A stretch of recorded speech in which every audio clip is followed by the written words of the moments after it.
आदत है स्वर्गीय बीजू पटनायक जैसे बहादुर व्यक्ति की आपने अपमान किया। आपसे बीजू पटनायक जैसे बहादुर, मैं महोदय इसी से इस विषय पर मैं खत्म कर रहा हूं 1948 में पंजाब रेजिमेंट को युद्ध के वक्त बीजू पटनायक जी ने एक पायलट के तौर पर सीमा पे पहुंचाया था। आप उनको सीआईए का एजेंट कहते हैं, शर्म आती है आपके ऊपर। ये आप कर रहे हैं, आप अपमान करते हैं लगातार जिन्होंने इस देश के लिए अपना योगदान दिया।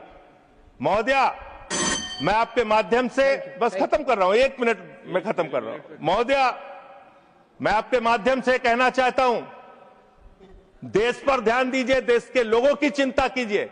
आज जब मैं आ रहा था तो यहां पे पता चला, आप तो कहते हैं ये देश नहीं झुकने। श्री संजय सिंह 12 मिनट्स। धन्यवाद महोदय, आपने इस अति महत्वपूर्ण बिल पे मुझे अपनी बात कहने का मौका दिया।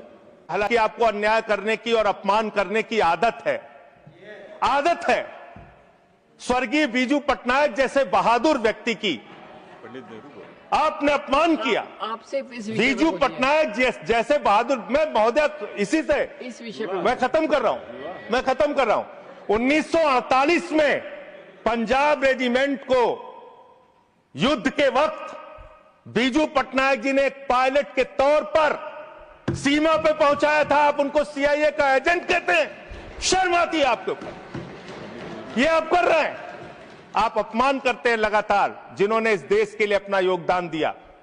महोदया, मैं आपके माध्यम से बस खत्म कर रहा हूं, 1 मिनट में खत्म कर रहा हूं। महोदया, मैं आपके माध्यम से कहना चाहता हूं, देश पर ध्यान दीजिए, देश के लोगों की चिंता कीजिए।